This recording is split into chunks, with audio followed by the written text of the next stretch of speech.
2021년 3월 3일 수요기도회를 시작하겠습니다.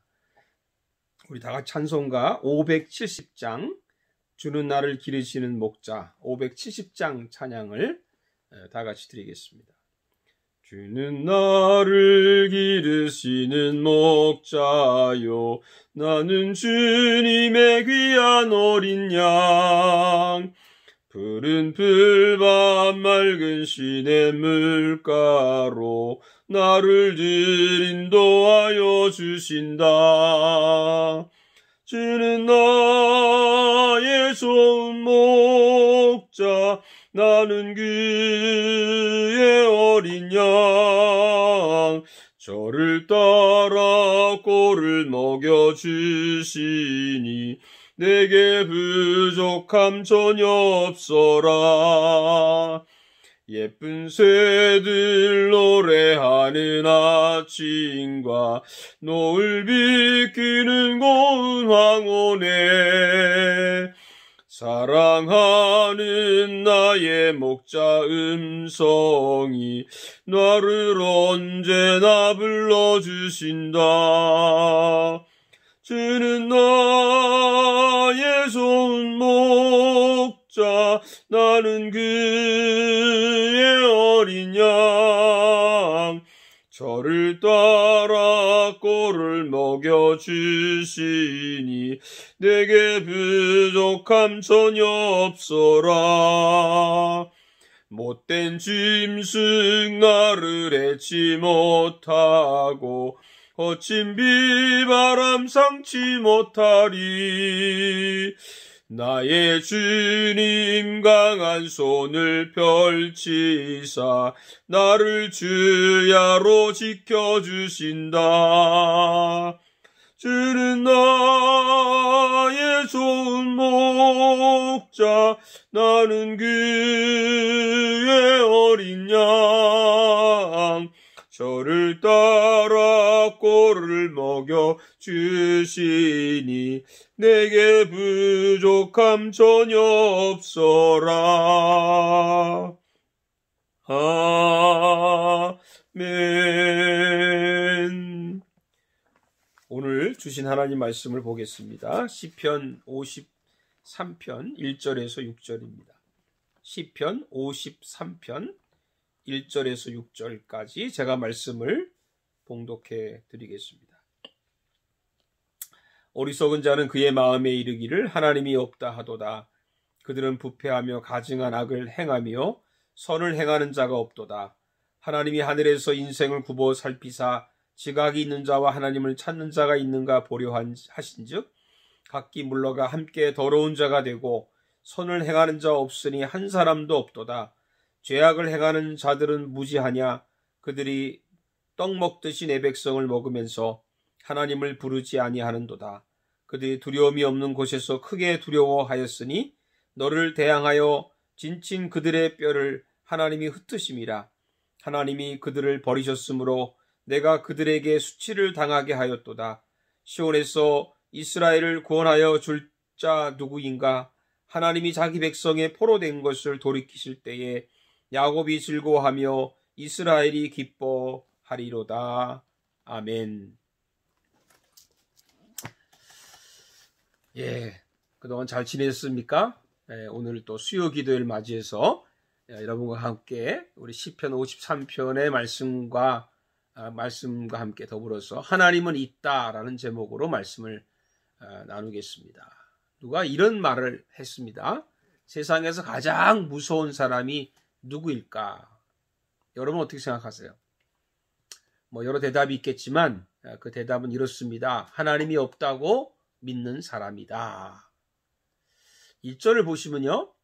어리석은 자는 그의 마음에 이르기를 하나님이 없다 하도다. 이렇게 되어 있습니다.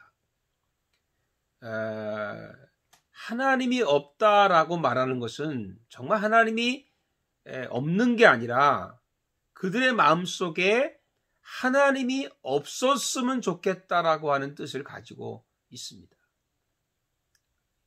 하나님이 없으면 자기 마음대로 할 수 있기 때문입니다. 쉬운 예로 우리가 차를 타고 가다가 경찰이 없으면 우리가 속도도 마음대로 내고 또 교통법규도 지키지 않을 수 있지만 경찰이 있는 것을 보면 조심하지 않습니까? 마치 그와 같습니다. 여러분, 하나님이 없다라는 사람은 과연 어떤 사람들일까?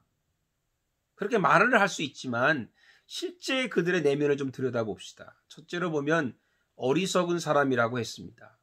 바보죠. 무신론 주장하는 학자들, 이런 사람들이 모두 자신이 다 똑똑한 사람을 생각합니다. 사실 세상적으로 보면 똑똑한 사람들이죠. 그러나 뭐라고 하든지 간에 성경은, 하나님은 그들을 바보라고 부릅니다. 여러분, 하나님이 있다고 믿는 사람이 진짜 똑똑한 사람임을 믿으시기 바랍니다. 둘째는 이들은 악한 일을 저지릅니다. 그들은 부패하며 가증한 악을 행하며 선을 행하는 자가 없도다 라고 했습니다. 겉으로는요 깨끗한 척하지만 속은 썩어서 악취가 난다는 것이죠. 물론 믿는 성도들도 잘못할 때가 있습니다. 그 말이 아니고 그들은 마치 바리새인들과 같다는 말입니다. 손은 깨끗하게 씻지만 그들의 마음속에 온갖 죄악들이 있다는 것이죠. 3절을 보면 각기 물러가 함께 더러운 자가 되고 선을 행하는 자가 없으니 한 사람도 없도다. 셋째는요, 남의 것을 빼앗습니다. 4절을 보니까 죄악을 행하는 자들은 무지하냐? 그들이 떡 먹듯이 내 백성을 먹으면서 하나님을 부르지 아니하는도다. 하나님이 없다라고 하는 사람들은 욕망이 가득합니다. 남의 것을 탐하고 강제로 탈취합니다. 남의 것만 먹어치우고 자기 것은 나누지 않습니다. 마치 나단 선지자가 다윗이 우리아의 아내 밧세바를 빼앗은 것을 책망할 때와 같습니다. 뭐라고 말씀을 했죠? 부자가 손님 대접을 하기 위해서 양 한 마리밖에 없는 가난한 자의 양을 빼앗았다는 이야기죠. 아주 욕심이 많습니다. 예수님도 부자가 창고를 더 늘려서 거기다 모든 재산을 쌓아놓고 그렇게 하는 것을 예화를 드시면서 그날 밤에 만약에 하나님께서 그 부자의 생명을 거둬가시면 그 재물이 누구시 되겠냐고 말씀하신 적이 있죠. 여러분, 하나님이 없다고 하는 사람들을 그냥 두십니까? 그렇지 않습니다. 여기 하나님의 분명한 형벌이 있습니다. 첫째는 두려움을 주십니다. 5절을 보세요. 그들이 두려움이 없는 곳에서 크게 두려워하였으니 너를 대항하여 진친 그들의 뼈를 하나님이 흩으심이라. 하나님이 없다 하는 자들을 흩어버리시는 이유가 무엇일까요? 두려움을 주는 것입니다. 그들은 두려움이 없는 곳에서 크게 두려워하였으니 무슨 말인가요? 두려움이 있는 곳에서 두려워하는 것은 당연한 일이죠. 그러나 두려워할 것이 없는 곳에서도 두려워합니다. 괜히 두려워합니다. 도둑이 제발 저린다는 말이 있죠. 아무도 그 사람들에게 말을 하지 않는데, 아무도 지적하지 않는데, 근데 그들 스스로가 두려워하는 거예요. 죄를 지은 사람은 숨어 있어도 여전히 두려워하는 죄인입니다. 도망가도 여전히 그들은 두려움이 가득 찬 죄인입니다. 민수기 32장 23절에 이런 말씀이 있습니다. 너희가 만일 그같이 아니하면 여호와께 범죄함이니 너희 죄가 반드시 너희를 찾아낼 줄 알라.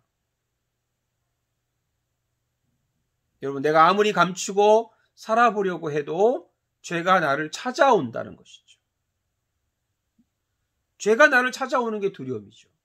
찾아올까 봐. 사랑하는 여러분들, 죄가 나를 찾아오기 전에 내가 죄를 찾아서 우리가 회개합시다. 그러면 내 안에서 놀랍게도 두려움이 사라지고요. 속이 얼마나 시원한지 모릅니다.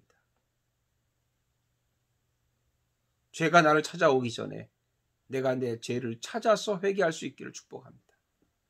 둘째는 하나님이 버리십니다. 하나님이 그들을 버리셨으므로 내가 그들에게 수치를 당하게 하였도다.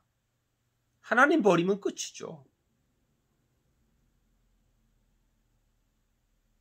하나님 버리면 끝입니다.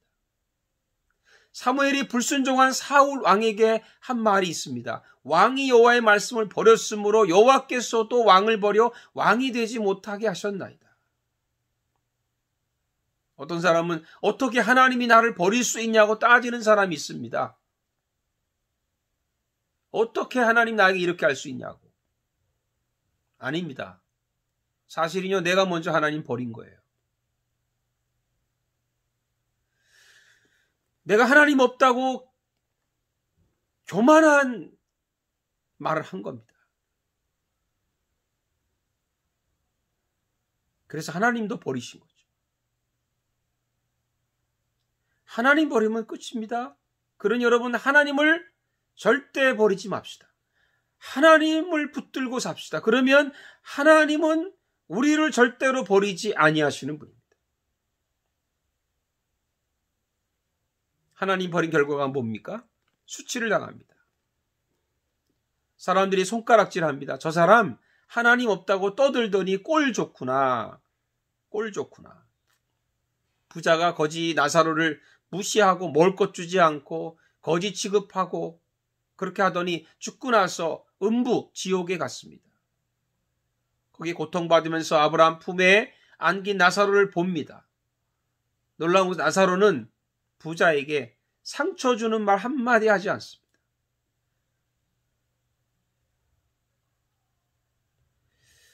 대신 아브라함이 대신 말하죠. 예, 너는 살았을 때에 좋은 것을 받았고 나사로는 고난을 받았으니 이것을 기억하라. 이런 뜻이죠. 너 살았을 때 좀 잘하지. 꼴 좋다. 수치를 당하는 거예요. 우리 이 땅에 사는 동안에 하나님이 없다. 하나님을 거역하고 하나님을 배반하고 하나님을 무시하면 결국에는 수치를 당합니다. 사랑하는 여러분들, 우리가 살아있을 때에 잘합시다. 우리가 잘 살 때에요, 하나님이 잘 살게 해주면 더 잘하셔야 돼요.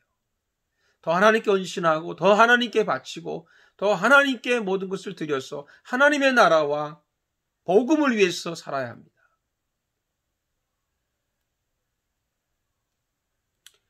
여러분, 하나님은 계십니다. 누가 뭐래도 하나님은 계십니다. 누가 하나님이 없다고 말해도 하나님은 여전히 살아 계십니다. 하나님은요, 스스로 계신 분이세요. 우리가 뭐 있다 없다 아무리 말을 해도 있다고 해서 있는 분이 아니고 없다고 해서 없는 분이 아니라 그분은 자기 스스로 계신 분이고 이 땅을 창조하시고 우리를 창조하시고 예수 그리스도를 당신의 아들을 이 땅에 보내시고 십자가에 죽었던 그 예수님을 다시 살리시고 하나님 우편에 앉아 계신 그 예수님이 언젠가 다시 이 땅에 심판을 위해서 다시 재림하실 것을 계획하고 계신 그 하나님은 여전히 살아계십니다. 그 하나님을 바라보고 믿고 사랑하는 저와 여러분 되시길 주의 이름으로 축복합니다. 기도하겠습니다. 살아계신 하나님 아버지, 우리가 하나님이 없다고 하면 우리가 얼마나 참 방탕한 생활을 하겠습니까? 그러나 하나님은 살아계십니다. 하나님은 계십니다. 우리 안에 계시고 이 땅에 충만하시고 온 우주를 통치하시는 분이십니다. 이 코로나 시대에도 하나님이 여전히 살아계셔서 이 땅을 돌보시는 분이십니다. 그 하나님의 살아계심을 찬양합니다. 주님을 사랑합니다. 날마다 고백하며 사는 저희들 되게 해 주시옵소서. 예수님의 이름으로 기도하옵나이다. 아멘. 줄인 가르친 기도로 마치겠습니다. 하늘에 계신 우리 아버지여, 이름이 거룩히 여김을 받으시오며 나라에 임하옵시며 뜻이 하늘에서 이루어진 것 같이 땅에서도 이루어지이다. 오늘날 우리에게 일용할 양식을 주옵시고 우리가 우리에게 죄 지은 자를 사하여 준 것 같이 우리 죄를 사하여 주옵시고 우리를 시험에 들지 말게 하옵시며 다만 악에서 구하옵소서. 나라와 권세와 영광의 아버지께 영원히 있사옵나이다. 아멘. 감사합니다. 추운 날씨에 여러분 환절기에 건강 조심하시고 감기 코로나에서도 여러분 하나님 보호해 줄 줄로 믿습니다. 다시 주일에 뵙도록 하겠습니다.